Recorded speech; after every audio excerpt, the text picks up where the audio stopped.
Hey y'all, I'm Angela Barrett, and this is Talking South Carolina. Now y'all take a load off and listen, because no matter if you just moved here, thinking about moving here, been here your whole life, or you just plain nosy, bless your heart, I'll have something for you. Like, who's living in High Cotton? Who's madder than a wet hen? Places to go if you got a hankering for fried chicken, and where you can go to get drunk as Cooter Brown. We'll talk pig pickings, cow tipping, Tillions, hay rides, who's buttering whose biscuits, what's a case quarter, and lots of other stuff. So stay a while. Y'all, it's gotta be a hoot. This episode of the Talking South Carolina podcast has been brought to you in part by HomeMattersSC.com, professional real estate services and marketing in the Midlands of South Carolina for people who want more. And by SimplyArley.com, video editing, podcast production and consulting, graphic design, you name it. And now she's a realtor by day and a podcaster by night. Here's your host of the Talking South Carolina podcast, Angela Barrett. Hey guys, thanks for joining me today. I have with me Elliot Poston, who is quite the talk of South Carolina right now in the country music world. Thanks, Elliot, for being here. I appreciate you having me. Yeah. So, you've caused quite the stir here lately with your new single, The Country Way. Even we're nominated for an award, right? Yeah. I released it back in February, and immediately it was heard by a group of individuals who wanted to put it in rotation on their radio station as part of a monthly listenership competition. Yeah. So me and three others were part of a competition for the Artist of the Month for the Carolina Country Music Awards, and almost won. Came close. Yeah. But, well, hey, it's just great to get nominated. Yeah. So now, how long have you been playing country music? July will be a year. And so you'd never even played at all before? I mean, other than strumming at home? I only played and sang in church. Uh-huh. It wasn't until last July that I started playing out. First show I had was Broad and Vine right here in Camden, and buddy of mine also got me hooked up with Steeplechase, and from there, just kind of grown. Now, what did you do with quickly. Steeplechase? I play music. Gotcha. Yeah. So when it all started, my wife and I was actually eating at a local establishment and heard a guy playing. We were sitting there just kind of enjoying ourselves, and I looked at her and said, "No, I could do this. Maybe make a little extra money on the side." And she was like, "Yeah, if you want to take like 1 or 2 shows a month, that's fine. We can make that happen."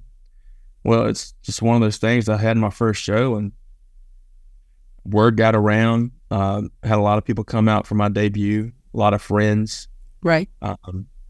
who were excited for me, and word just got around that, hey, you can book this guy, book him, type of thing. And I've been blessed. What was supposed to be 1 to 2 shows a month has gone to 1 or 2 shows a weekend. well, I'm closer to 3 or 4 shows a week now. This past month was a slow month because of my work schedule for my corporate job, but Right.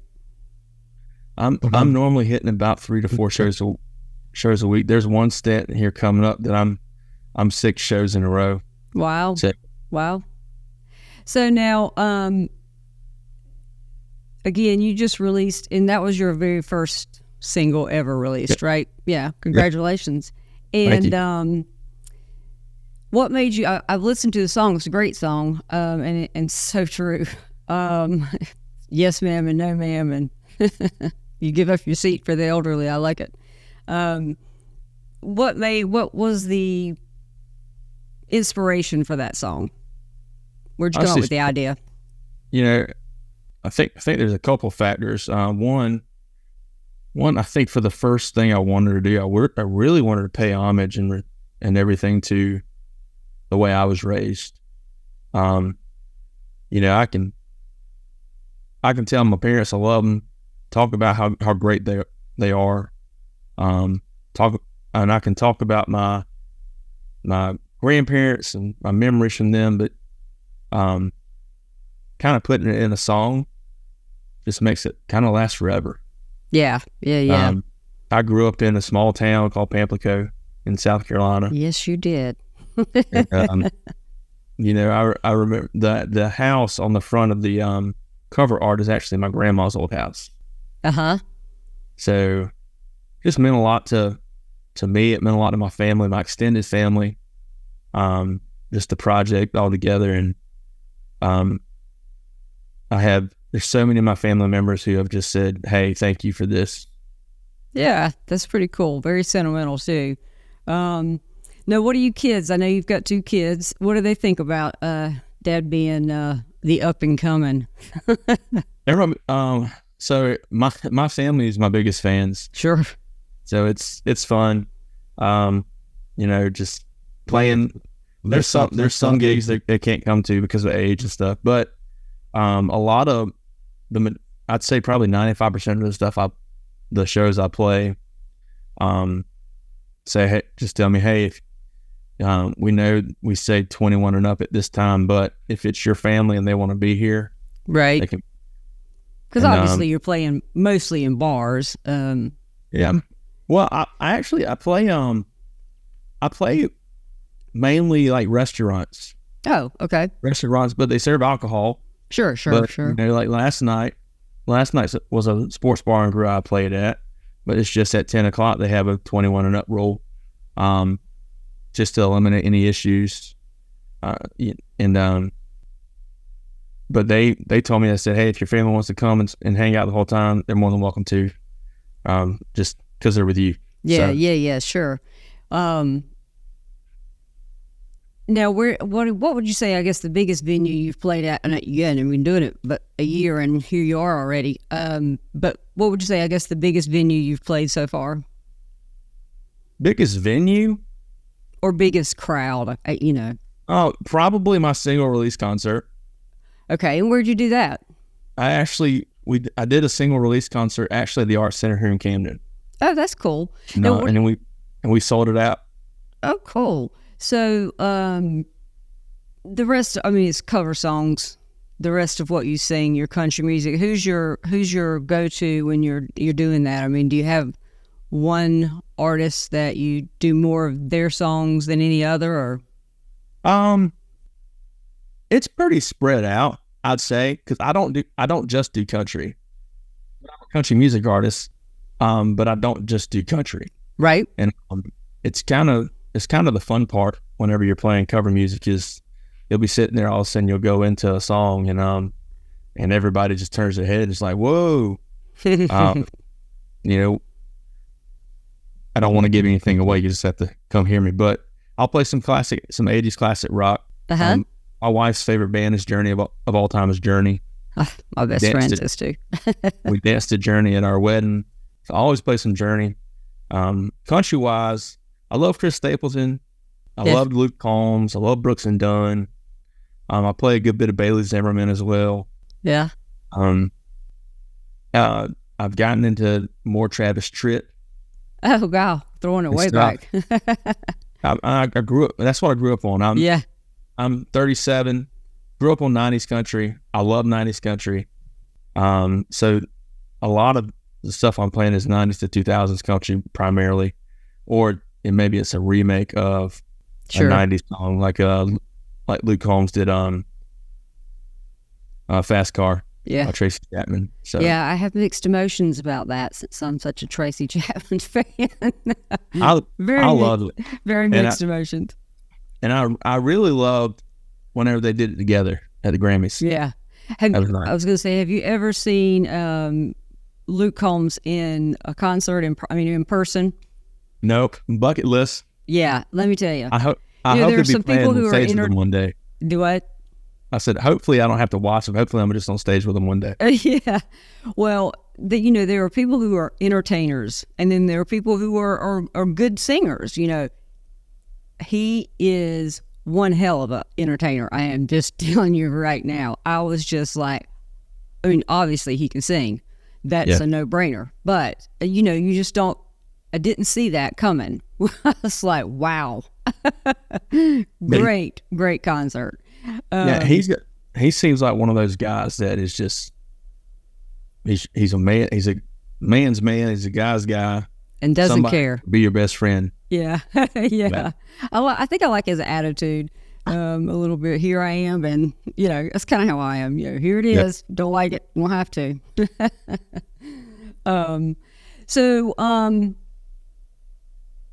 Right now, I guess people are calling you, or you're still kind of reaching out. I mean, I guess right now probably most of them are calling you to come and play.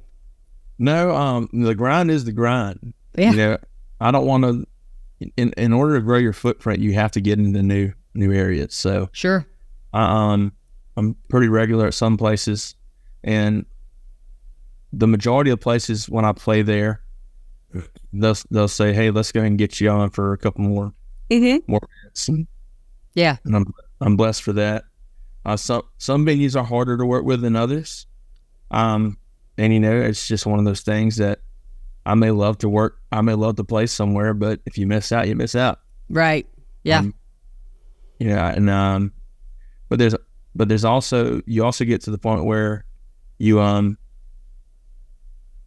so booked that you have to figure out what to do next. Right. So, places where I may play once a month or every other month or every third month, I may have to say, hey, we need to update the schedule, and I can only do once every 4 months or right like that. So what's next? Where are you going from here? You got a new one coming out? I do. Actually, I got a couple coming out, so I'm going to be releasing them periodically. So I'm in the studio July 10th through 12th. And if everything goes well, the first song I'm releasing will be released at the end of July or mid-August. Nice. It's called "You Can't Spell Bush Without USC." Okay, tell me the story behind that name. All right, so I was hoping you'd ask. So I called into 97.5 WCOS in February, and they were asking the question of if you know of any odd scholarships that maybe people have been given, or maybe that even yourself has received, that aren't your typical athletic or academic scholarships. And the premise behind that question was Winthrop was their first school in the nation to provide 2 full ride scholarships to individuals for cornhole. Okay. So these 2 gentlemen from Colorado were national champions out of high school playing cornhole. Winthrop saw the opportunity. Hey, we could sponsor them in a sense. Sure. They wear our uniforms. They get a full ride education. And because it's a non-NCAA sanctioned event, any prize money won, they get to keep. Nice. We're getting seen all over national television. They're getting to keep their winnings. And so I called in and was speaking to them and everything, and told them who I was and that I'd actually received a scholarship for singing when I was in college. Is it? And they asked if I still sang, and of course, naturally, I plugged myself in. Yeah, I'm a country music artist. You can. Yeah, country music artist, Elliot, Poston, blah blah blah. And I posed the question. I said, here's the question: if you're of age and you're throwing it, they're going to allow you to have a beer. Because I've never seen people play cornhole without having a beer in their hand. And Jonathan Rush mentioned, he said, can you imagine if USC got a cornhole team and was sponsored by somebody? They'd be sponsored by Miller High Life or Bud Light or Budweiser. I said, no. If USC was to ever get sponsored by anyone, it had to be Bush, because you can't spell Bush without USC. You can't spell Bush without a USC. It's the drink of choice out here in good old Gamecock country. Sandstorms are coming when that rooster crows with our cups held high. Everybody knows you can't spell Bush without USC. And That's true. and he and Kelly Nash got a kick out of that, and he said, you should write a song about that. So I went home and I wrote a song about that day. That's pretty cool. I like it. I like it. That is an interesting, one, cornhole story and something for the trivia books. But yeah, I like where that came from. That's funny, too. You'll have to make sure that's somewhere on the cover of the single when it comes out. Yeah, so I actually have I have a really nice graphic already for it. So I've been posting about it, trying to get some interest drummed up. That's the meaning on Facebook that I saw with the beer can and the USC. Okay, now that makes sense. That's it. So where do you record? Where is the studio? So I use a guy by the name of Kenny McWilliams out of Columbia, South Carolina. He's at Archer Avenue Studios. He's amazing. He's the one who he produced my first single, and I've had other people after hearing it who've reached out and said, "Hey, I'd love to record you," blah blah blah. And I'm like, you know what? I appreciate it, but Kenny's my guy. Yeah. Now I come from a place where you say sir and ma'am. You look a man in his eye when you shake his hand. When the elders walk in with no place to sit, you give up your chair and you don't pitch a fit. A little southern charm and a lot of hard work. Pray every night and everything, put God first. Be grateful for what you have and always give thanks. Give grace, show mercy, have faith.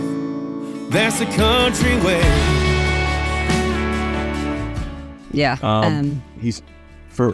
He was able to take my vision and just run with it. I'm not the best at always explaining what I want, but I know that feeling. But he has a knack and the ability to just piece stuff together, and I couldn't be happier with the way it turned out. And it's just very, very great guy, honest, easy to work with, and it's one of those things that for me it's a no-brainer. Hey, I appreciate you reaching out, but I got my guy. Yeah. Well, you'll probably get a lot more of that too. Well, as time goes by. And even I don't want money from you. Okay, great, but no. You're right. True. Because even though I'm only a year into this, I'm 37. I have been around for a while. I was born at night. I wasn't necessarily born last night. Yeah, I like to say I didn't fall off the turnip truck yesterday. Yeah, that's my. Yeah, I get it. So going back to kind of when you started, when did you first start playing an instrument of any kind, and how did you learn? So I taught myself. There's a lot of that. I actually started singing first. I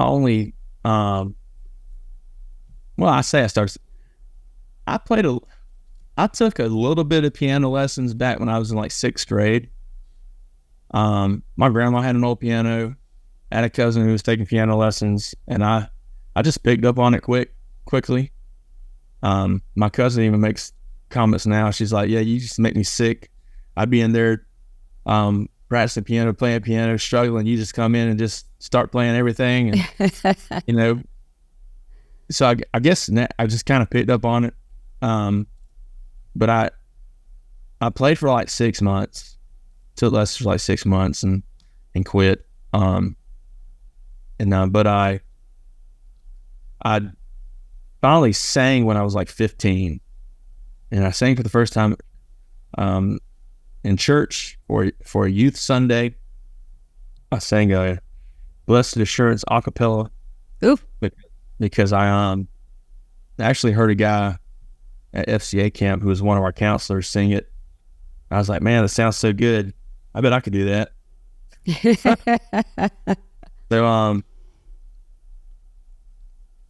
So I did it, and a couple years later, I was going off to college, and I said, you know what? It's cool just to sit there and sing, but if I have a guitar in my hand, I can play it and sing it. It'll be better. Yeah. So I actually borrowed my aunt's guitar for a little while to learn how to play before I finally got my own. Yeah, I can't play any instrument whatsoever, and not a tune in a bucket. So that will not be happening over here. But I always am in awe of those that do and have the bravery to do it as well. I mean, because it takes a lot of nerve. Do you still get nervous? Not necessarily nervous. Not to where it's like crippling or can't do anything. Sure. You know, I get a little antsy or anxious, just ready, maybe amped up. Yeah. Just ready to start.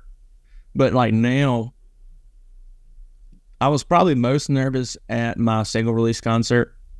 Well, yeah, it was just you. Well, I had a band behind me, I had a band with me. We had an hour set. You know, I play 3-hour sets now, and That's a long time.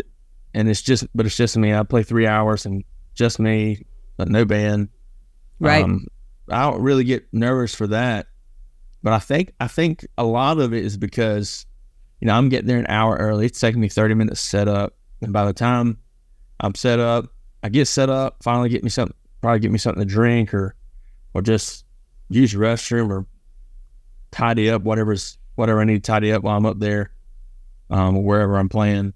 I think that's because my mind doesn't have a chance to really slow down, kind of in the zone. Where with my single release concert, we got set up. We had a couple hours to talk, chill, whatever. So it was just one of those things that it was just one of those big moments. Yeah, sure. In my life, you know. So we sold out the place. You know, it holds like close to a little over 200 people, and we sold it out, and that's fantastic. Yeah. So. Well, I am excited for where you're headed, and I know it'll be big things. I'm gonna go ahead and try to get my autograph now, before you get too big for your britches there. And best of luck to you, and you have a beautiful family. And please tell them I said hello, because I've looked at all their pictures on your Facebook page. I did Facebook snoop, obviously. And what a beautiful family. But looking forward to see where you go. I appreciate it. Absolutely. Yep. Be sure to check out Can't Spell Bush Without USC. That's right. End of July, mid-August. Then you can check out Better Than I Deserve in the fall. And then you can check out The Back Roads. Ooh, that one sounds interesting too. Well, great. Thank you so much. Thank you. Thank you for listening to this episode of Talking South Carolina podcast. If you want to find more on Elliot Poston, that's Elliot with one T, go to ElliotPoston.com. On social, go to @the-Elliot-Poston. And remember, that's Elliot, spelled with one T. Why not check out our website at TalkingSouthCarolina.com and follow us on social media. You can subscribe to the show on Spotify, YouTube Music, Apple Podcasts, Amazon Music, iHeartRadio, and on your favorite podcast apps. For information about being a sponsor on the show and on the website, contact us at area code 803-386-9885 or email us at Angela@TalkingSouthCarolina.com. This episode has been brought to you by the friendly folks at Giraffe Marketing. Find out more at giraffemarketingllc.com. I'm gonna be the best version of me. Float like a butterfly, sting like a bee, roar like a lion.